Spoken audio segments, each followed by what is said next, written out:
Our idyllic spot by the lake became somewhat of a torture chamber. He shouldn't have it dangling in the road, should he? Have we got a cunning plan? I think he's spotted me. Wait till you taste one, I think you'll think you've been robbed. It's a lovely park up, but there's one problem here. There's a sign here saying private, but I linked it to the small track to the right. It has one of the best preserved windmills in the area. We had a rather rude awakening at 0430.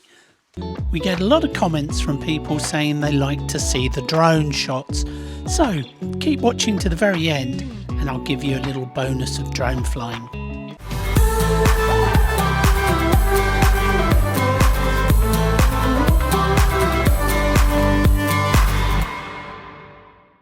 Whenever we get PayPal or Super Thanks, we turn off the mid-roll ads. Many thanks to these lovely people who helped us to do that. Welcome back to the channel. In the last episode we spent the night in Belgium, where I got all confused over traffic lights stopping me going on a bridge. We had our lunch next to an old fort which was used during the evacuation of Dunkirk, before looking around the Operation Dynamo Museum, all about the rescue. After that we moved on to the village of Cassel with its imposing walls, quiet streets and beautiful church. Have we got a cunning plan? Not really. I'm stuck for finding toilets. She's stuck because she insists on using Google Maps instead of Pocket Earth. So on Pocket Earth then for toilets. Am I okay your way? Yeah. The road's very pretty, but it's horrible to drive on, isn't it? It's very bumpy. It just chucks everything everywhere.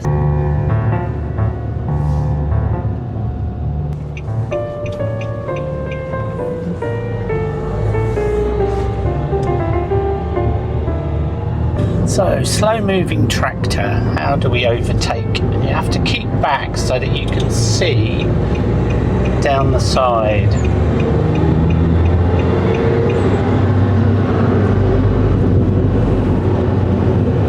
A lot of people get too close so they can't actually see past the actual obstacle.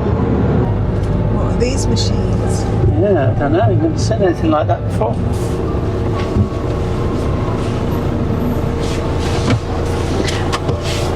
We're here, Charlie Bear. On this trip, we're travelling light and shopping every day. May seem like a lot of hassle, but it actually gives us the opportunity to buy what we fancy. I like this nifty tap, but unfortunately it's no good at all as a pee bottle, as you can't get the top off. Got bitten 5 times last night with the old mozzies. 1, 2 there, another one here, and on my legs. They're having a right old feast. So Carol's seeing if we can get some antihistamine. No antihistamine. We got some cream. Mozzie cream. I suppose you can only get the antihistamines in a chemist. In a proper chemist. Yeah. Never had much luck with cream, so I'm going to keep my eye open for a chemist. Right, lunchtime. We're starving after all that shopping. So how much did that all cost? It was €61 for all the food. Yeah. Blimey, he's got a lot of bales on that one, hasn't he? Articulated lorry.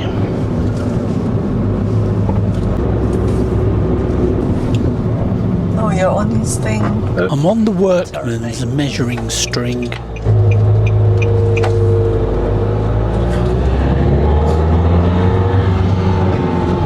Well, he shouldn't have it dangling in the road, should he? No, I'll teach him. Yeah. We're pulling into the car park at the Borrtex windmill, where we're also going to have our lunch. And you can take some photos of the windmill. Borrtex is a small village between St Omer and the Belgian border. It has one of the best preserved windmills in the area. It was originally built in 1802 but then moved to this location in 1884. The mill is a pivot model, and its heavy cabin rests on the pivot and allows it to rotate into the wind. It was last used for milling in 1958.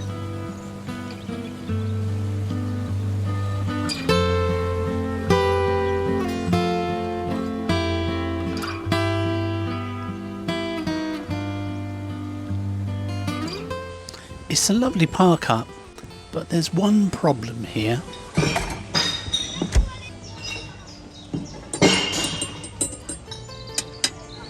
It seems that every car park has its bottle bank. In my baguette today, I've got some lovely brown shrimp. And just so I'm not hungry later, I've got a bit of ham and couscous as well. The bottle lady's gone, but something else has moved in now. We got kiddies doing their cycling proficiency as well now.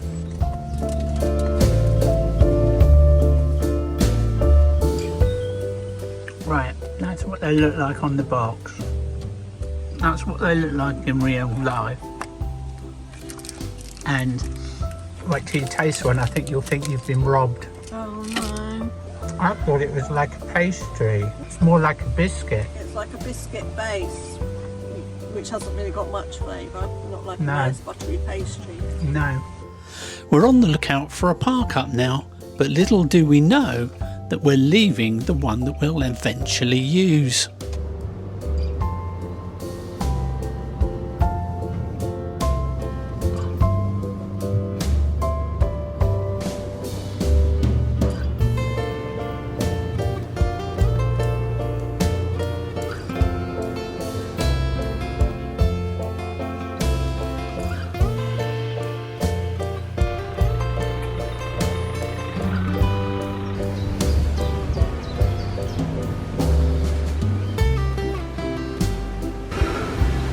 So, this is the second site we've tried, and I'm not feeling too good about it. What about you?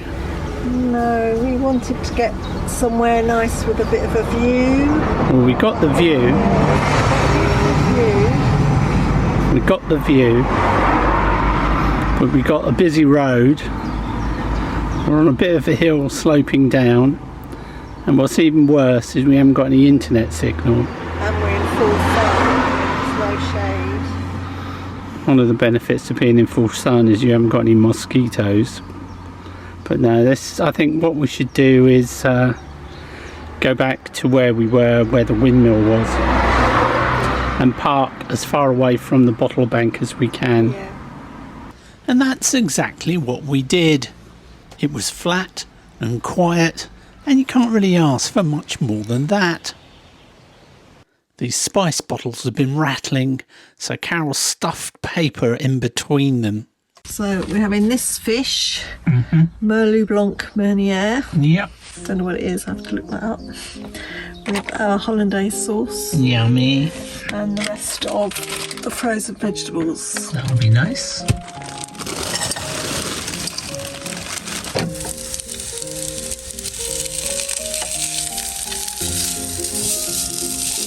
What's the fish? It's white hake. This is one of my favourite beers, and we've been joined by a really beaten up old caravan. Dinner is served, and jolly tasty it was. Oh, a bottle of Heineken. Cheers. Cheers.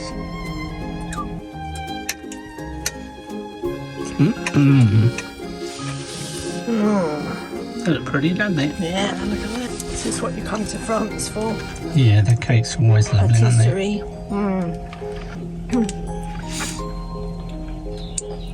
Is it custard? Custard tart. And fresh fruit on top. That's delicious. The sun is setting, and so are we. We'll see you in the morning.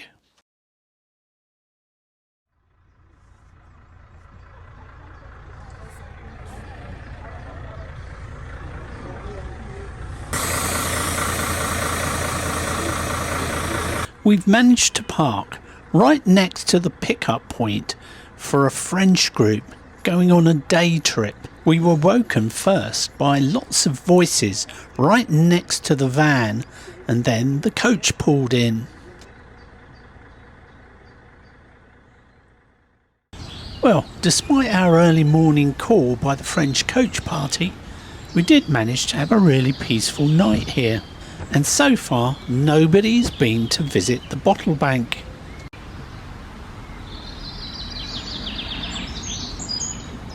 Can you guess what we're cooking? We cook it every morning.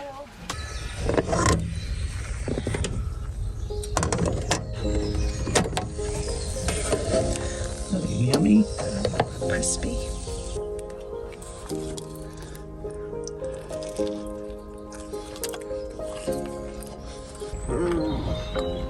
They're nice, aren't they? Can't be coffee and croissant. Yeah. Nice morning, isn't it? Yeah. The wind has stopped. It's very still now. Yeah. It's going to be a hot day. Are you going to go in the windmill? I don't know what time it opens. I was just going to try and look it up. Yeah. Strangely, one of the things that impressed me the most was the scale of farming activity that's carried out in France in comparison to what we see in England.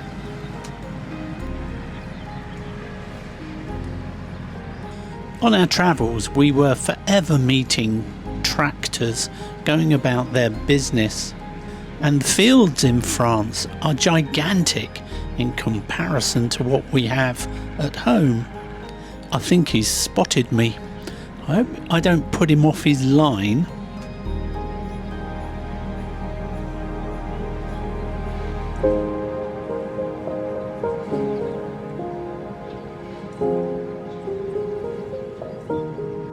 The ground here is covered in all sorts of stuff that has dropped off the trees, and it sticks to your feet and drags into the van.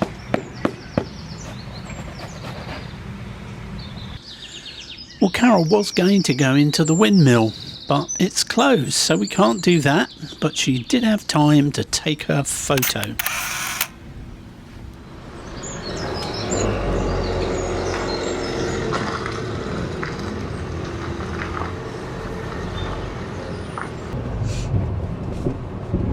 Did the people last night wake you up or not?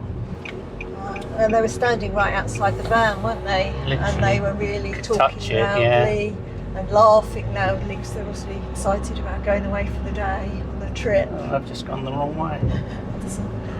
Okay, we'll just go round to the right here. That's fine. He didn't look at all.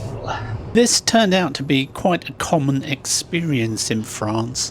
People just walk across these zebra crossings without looking left or right, expecting you to stop. So you've really got to be on the ball to avoid knocking them over.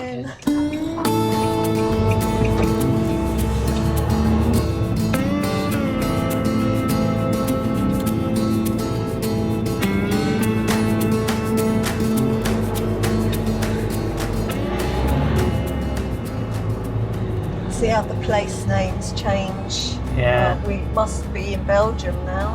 Yeah. Yeah, although there was no sign. I suppose there can't be a sign on every road. No, too much money. Doesn't look any different from the last time we were here. Loads of these little chapels.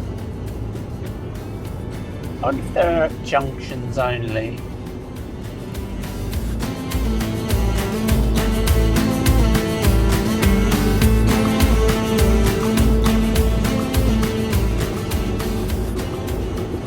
Here we are.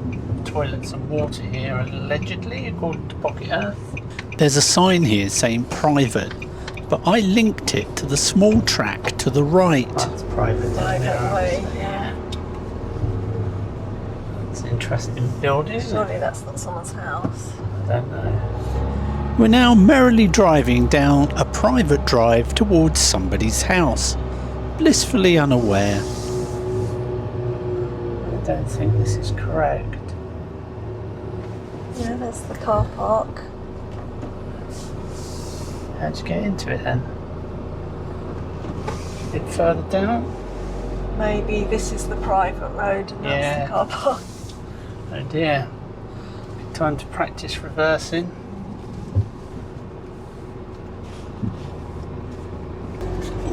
Sorry about that. Yeah, here's the sign for the car park. They've gone to all that trouble to label private and we still got it wrong. Whoops. It's like Looking there, aren't we? Yeah. So, Cleaning the toilets. parking for buses. Yeah. Pump up your bikes. Don't know. We'll see. Crack the windows.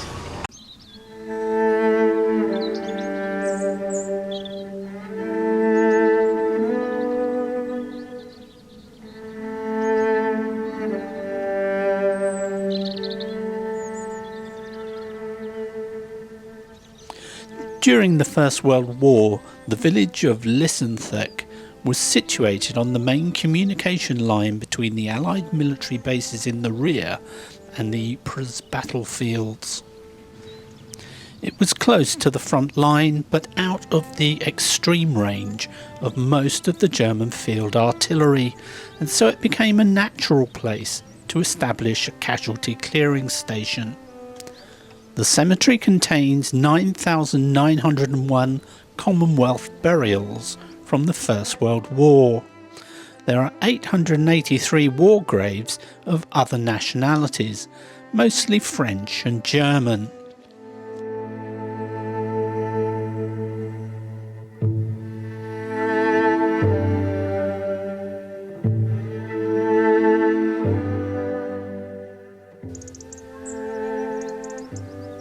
The cemetery was designed by Sir Reginald Blomfield and is the second largest Commonwealth cemetery in Belgium.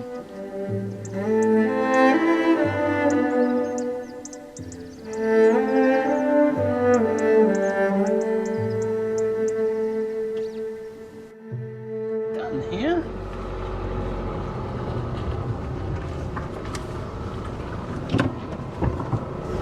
It's always a very sobering experience whenever you visit these war cemeteries and realise all the people who gave up their lives so that we could have our freedom.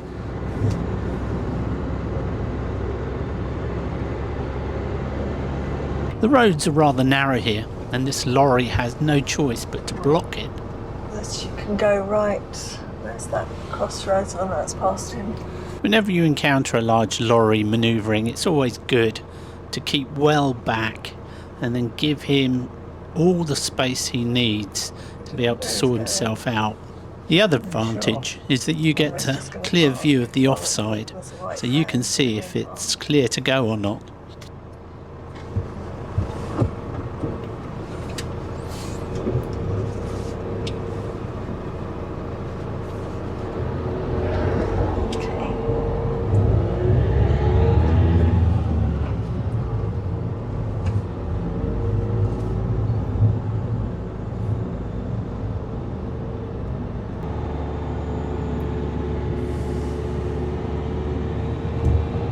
That was ornate. We'd just come over a bridge next to this large canal and I thought I'd stop and get a look at it.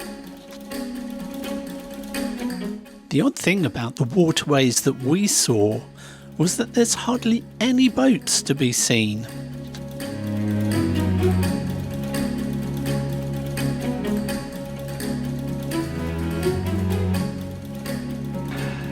Right, I've had my little drone fix. That was the Canal d'Air. Ready to move on? Yeah, let's go. We're looking for a park up just for the afternoon, really, and early evening, isn't it? Yeah, well, the rest of the day, really, until we're ready to move on for somewhere to stay the night. Okay.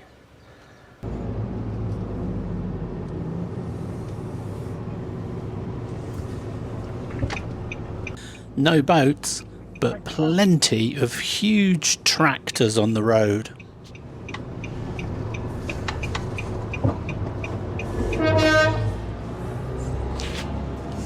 Wave to us. sorry. He tooted and waved to us. Did he? We're avoiding the busy roads. Yeah, so much nicer. We grew to love these little roads, but it's really slow going at times. It takes longer, but it's more enjoyable. Yeah.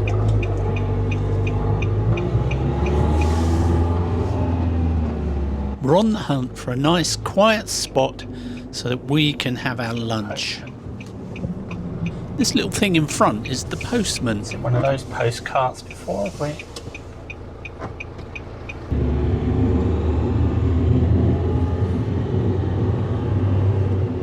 That was the Neuve Chapelle Memorial that we just passed. The big green flashing sign is a pharmacy, and it was here that we did manage to get some of those antihistamine tablets. Be very careful getting out.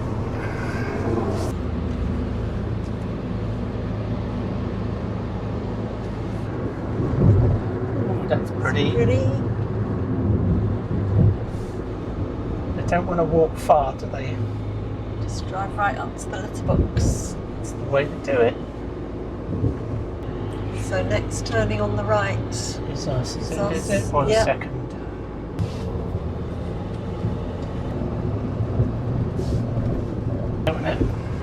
Shady area here by the lake. Yeah. Perfection. That's alright. Not too busy. Bateau amorceur interdit l'état. What that means? Motorboats forbidden on all the lake. We're laughing, we ain't got one. Okay, pizza time, let's get it on. We're parked up in a lovely little spot called Marie de Murchin, right next to a lake.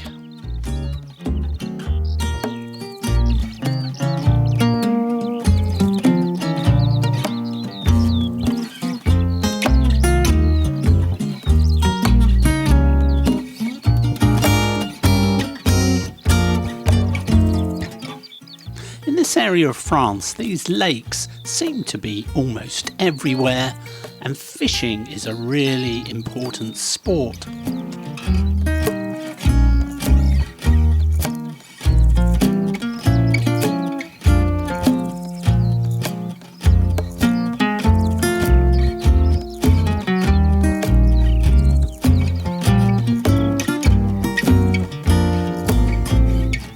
Pizzas and a bit of salad for lunch. Got the net in the door today because there's a few flies out there and I don't want any more bites. There we go. Perfect.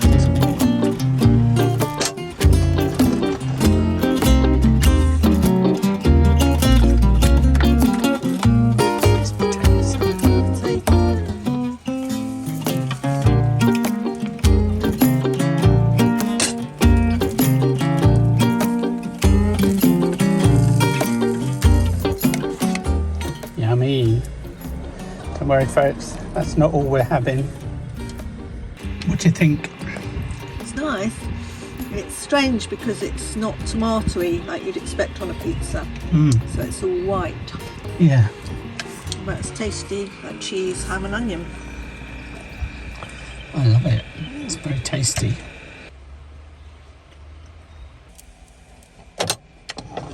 So glad we got these fans with us. They're lifesavers, aren't they? Thank you very much.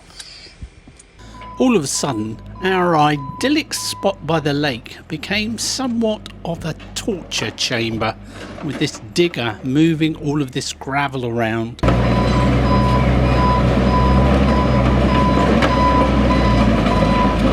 He looked like he was in for the duration, so we quickly set about packing up camp.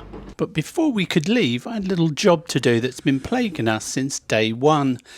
The Bluetooth microphone for the radio keeps falling off, and I've tried all sorts of glues without any success. So I've resorted to using a little sticky pad, and this seems to work from about 3 or 4 months before I have to peel it off and fit a new one. That's the only thing that will stick it. But it doesn't stick it for more than about 3 or 4 months.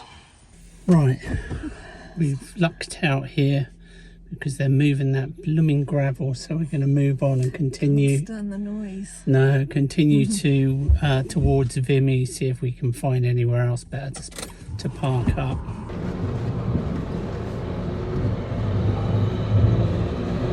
It's one of the great advantages of having a camper van, isn't it? That at least you can drive off if something is bothering you. Whereas if that was building work being done on a campsite or something, you'd be stuck, wouldn't you? Now, here's those extra drone shots I promised you. Not from France, but from beautiful Sussex.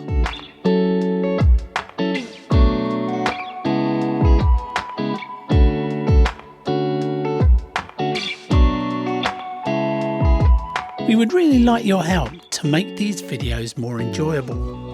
So let us know in the comments the bits you particularly like, and then we'll try and include more of them.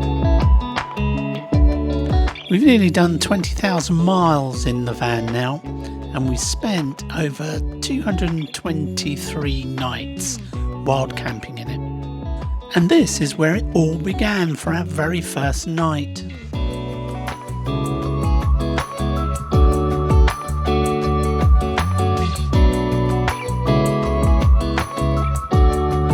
Thanks for watching the video. If you want to help turn off the mid-roll ads in the next episode, then you'll find a link to PayPal in the description, or you can use the Super Thanks button. Any amount can do this. We know money is tight, so if you can't afford to do that, then the best way you can help us is by hitting that subscribe button and giving us a like.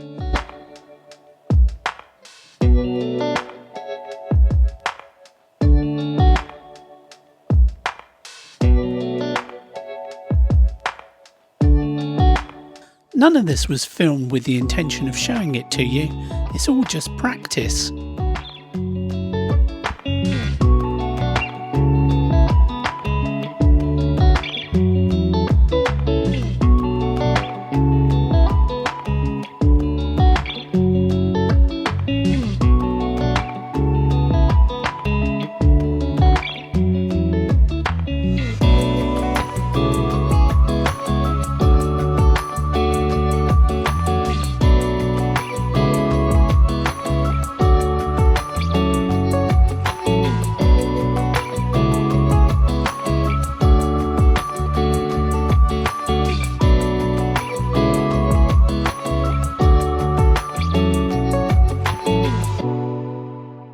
Thanks for watching. See you next time.